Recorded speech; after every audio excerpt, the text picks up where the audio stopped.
kaum muslimin jamaah Jumat Masjid Al-Husna Tanjung Priuk yang dimuliakan Allah Subhanahu wa taala. Judul khutbah pada kesempatan kali ini adalah berpikir benar mendatangkan ketenteraman, berpikir keliru akan mendatangkan kesengsaraan rohani. Saya pinjam istilahnya Buya Hamka, kesengsaraan rohani. Berpikir utuh akan mendatangkan ketenteraman dalam menjalani hari-hari kita. Berpikir tidak utuh, berpikir keliru, cepat menilai, hanya mendatangkan kesengsaraan rohani, lahir dan batin sengsara. Topik ini menjadi penting setidaknya dua alasan. Tolong disimak baik-baik agar isi khutbah ini utuh didengar.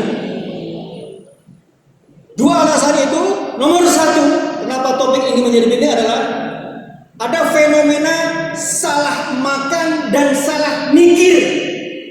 Salah makan, salah mikir.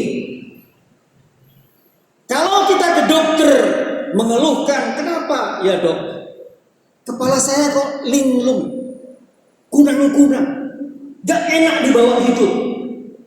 Besar kemungkinan dokter akan memvonis kita, oh bapak terlalu banyak makan yang asin-asin sehingga hipertensi, darah tinggi. Salah makan. Bapak terlalu banyak makan yang lemak-lemak, berminyak, kolesterol naik. Bapak terlalu banyak makan yang manis-manis, diabetes, darah mengental dan susah untuk memompa jantung, membawa udara ke otak. Hampir penyakit fisik selalu ujungnya adalah salah makan, kalau tidak pola makan yang gak karu-karuan. Kalau salah makan berakibat pada fisik kita rontok, jasmani kita limbung, gak enak dipakai ibadah. Maka Islam mengajarkan makanlah yang halal dan baik, tidak sekedar halal, tidak sekedar memanjakan lidah, tetapi dalam jangka panjang menyengsarakan sistem pencernaan kita. Makan yang halal dan juga baik bagi jasmani kita, itu ajaran Islam. Salah makan, tapi ada bahaya yang dua kali lipat, yaitu salah mikir, salah pikiran. Islam mengajarkan bahwa kalau kamu salah memikir, merespon hidup ini, maka sikapmu dan tindakanmu pun akan keliru dan berakibat kepada kehidupanmu yang tidak karu-karuan atau semrawut atau terlunta-lunta rohaninya. Salah mikir. Bahkan dunia kesehatan mengatakan hampir semua penyakit disebabkan oleh pikiran. Ada penemuan ataupun ada yang pernah kita alami, stres itu bisa membuat kita kambuh. Stres itu pikiran. Depresi bisa membuat gampang terkena serangan jantung. Itu disebut dengan oleh dokter psikosomatis, penyakit fisik tapi disebabkan oleh pikiran. Maka pikiran adalah sesuatu sumber yang membuat kita bisa enak menjalani hidup atau sengsara menjalani hidup. Alasan pertama. Alasan kedua, kenapa topik ini penting? Berpikir benar mendatangkan ketenteraman, berpikir keliru mendatangkan kesengsaraan rohani. Alasan kedua adalah intelligence trap. Ada jebakan kecerdasan. Saya ulangi. Ada jebakan kecerdasan. Apa itu? Orang yang memahami bahwa kalau orang cerdas pasti baik sikap dan tindakannya. Bahwa kalau ada orang pintar, otomatis pemikirannya pasti benar. Tidak sepenuhnya benar, jemaah Jumat yang berbahagia. Orang cerdas belum tentu pemikir yang baik. Orang pintar belum tentu menjadi sikap dan tindakannya baik. Pakar otak menemukan ada pemenang hadiah Nobel, penghargaan tertinggi di dunia untuk orang cerdas. Ternyata kedapatan menyebarkan berita bohong, hoax, orang cerdas. Didapati juga ada peraih Nobel Fisika kedapatan membawa kokain di perbatasan Argentina. Didapati juga orang-orang cerdas yang berprofesi sebagai dokter, 20% pasiennya salah diagnosa, cerdas. Ini jebakan kecerdasan. Kalau kita menganggap orang cerdas itu pasti baik sikap dan tindakannya, pemikiran baik, keliru besar. Saya ambil contoh Indonesia. Berapa banyak orang cerdas menipu jamaah umroh? Berapa banyak orang-orang cerdas di Senayan dan di Istana yang membuat undang-undang yang menyengsarakan rakyat? Cerdas. Dan undang-undang cipta kerja divonis salah prosedur oleh Mahkamah Konstitusi. Itu bukti gamblang bahwa orang cerdas belum tentu pikiran-pikirannya, sikap-sikapnya, dan tindakan-tindakannya baik. Jangan terpesona dengan orang pinter, jangan terkagum-kagum dengan orang cerdas, belum tentu.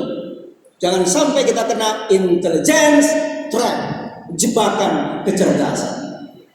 Atas dua alasan inilah, maka mari kita ikuti bersama tuntunan Al-Quran bagaimana memiliki pemikiran yang benar. Berpikir yang benar itu kayak apa sih?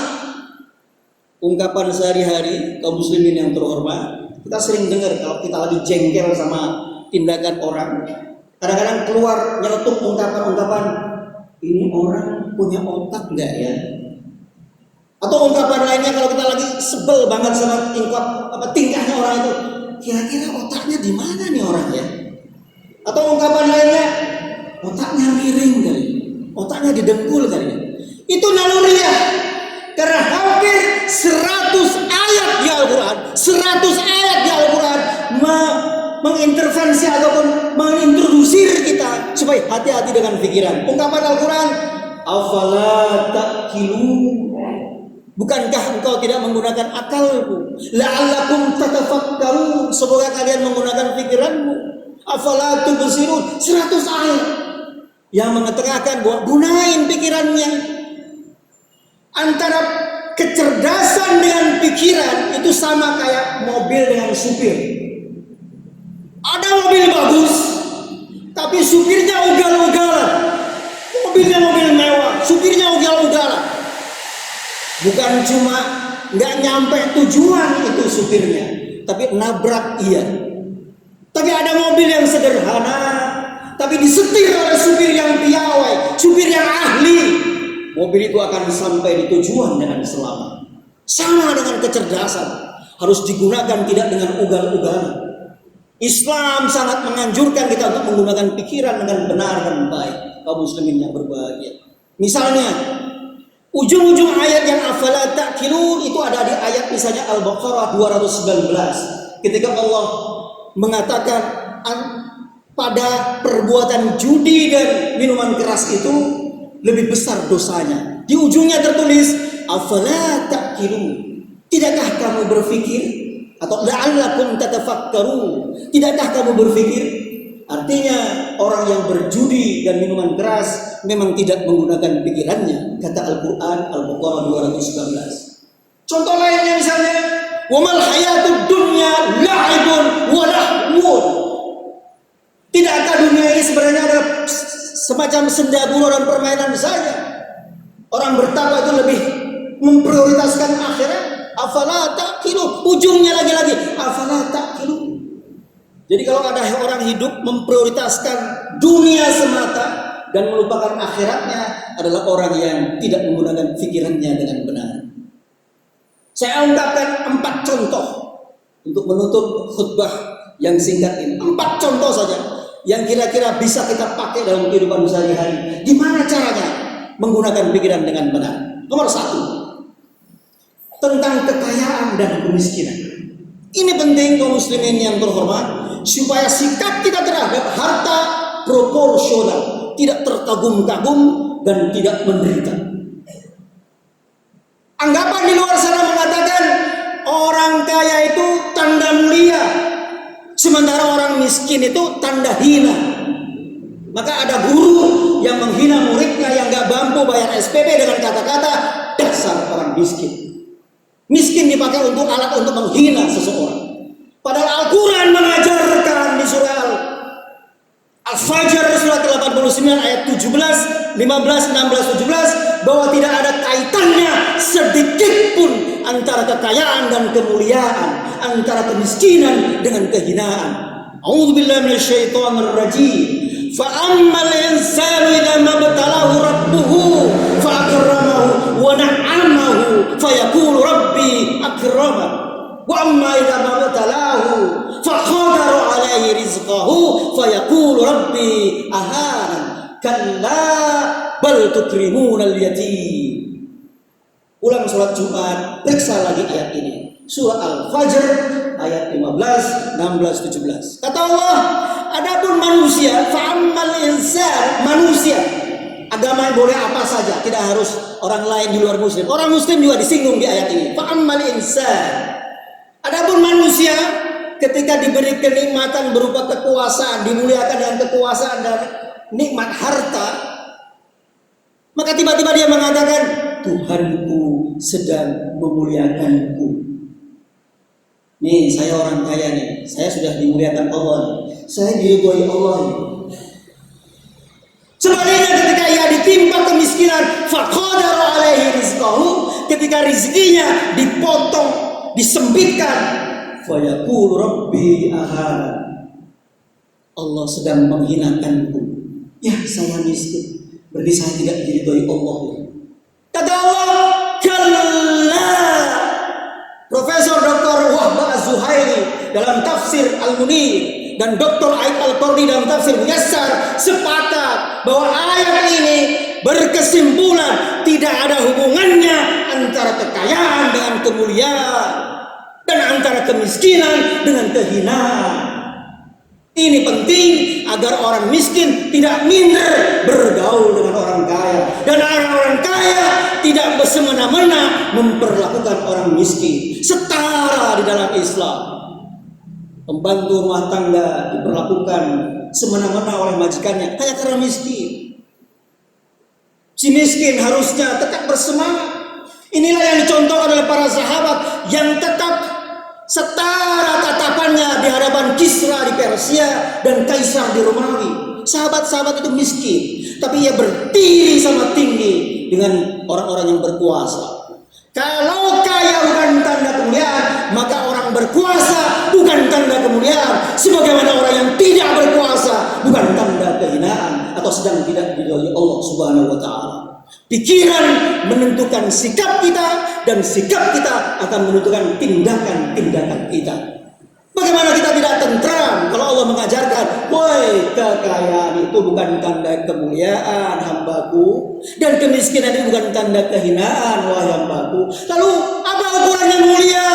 Inna akramakum indallahi atqakum.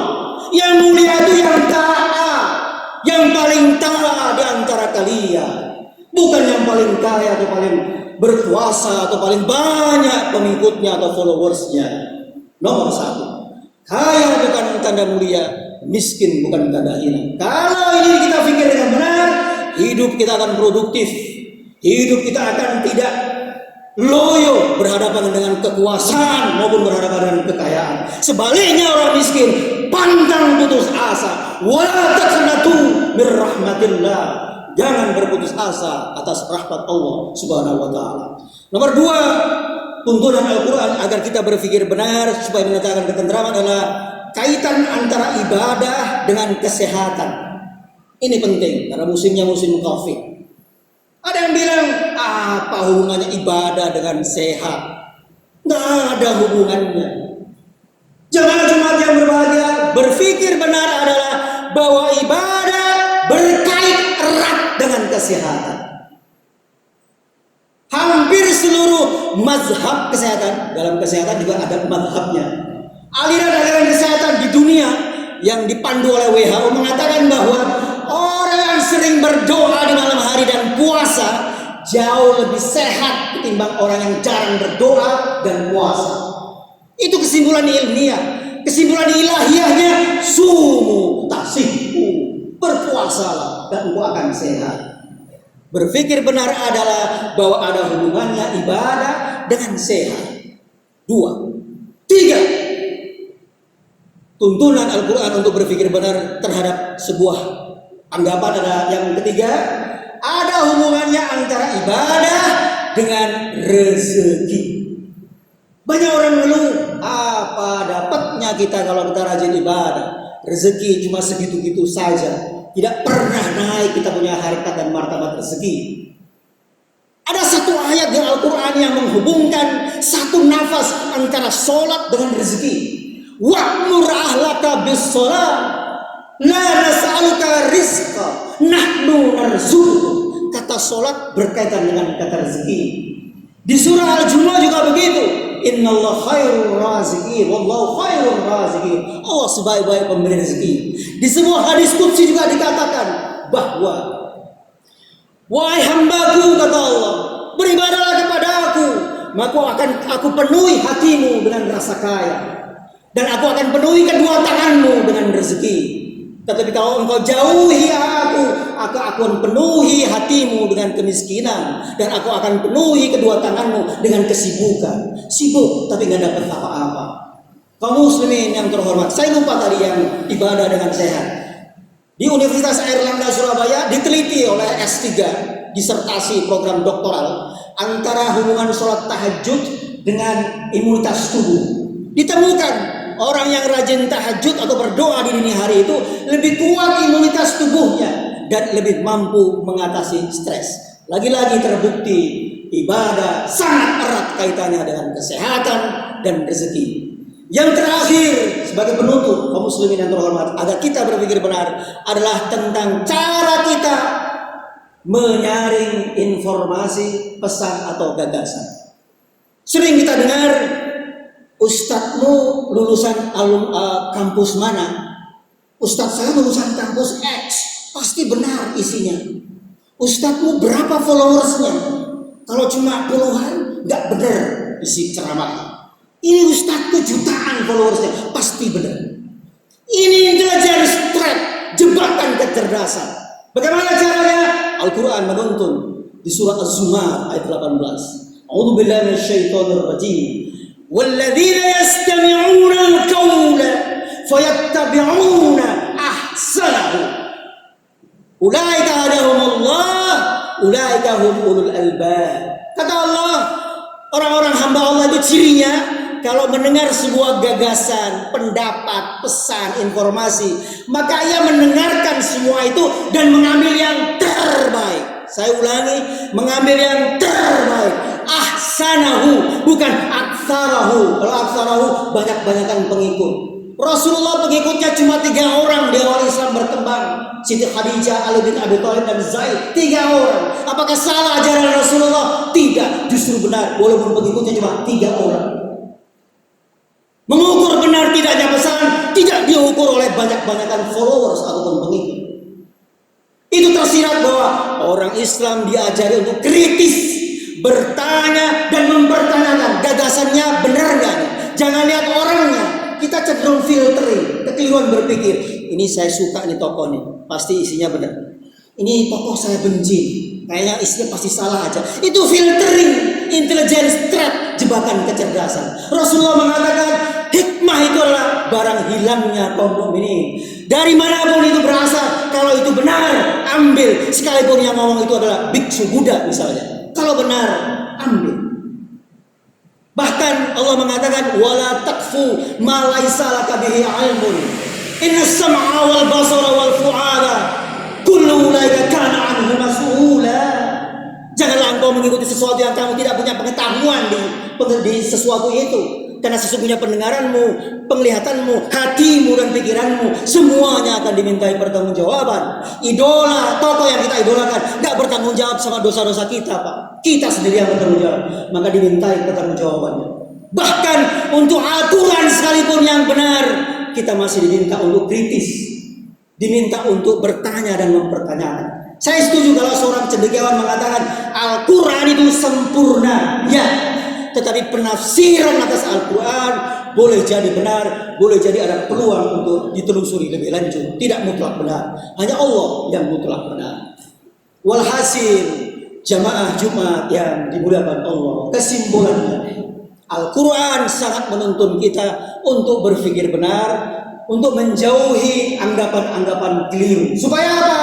Hidup kita ini lebih banyak tentramnya dalam menjalani hari-hari ketimbang murungnya, ngedumelnya. Orang yang banyak ngedumel, orang yang keliru dalam berpikir. Serakah, pelit, atau kikir adalah orang-orang yang keliru dalam menggunakan pikirannya. Barakallahu li wa lakum. Semoga Allah memberkahi kita semua. Innallaha ghafurur rahim.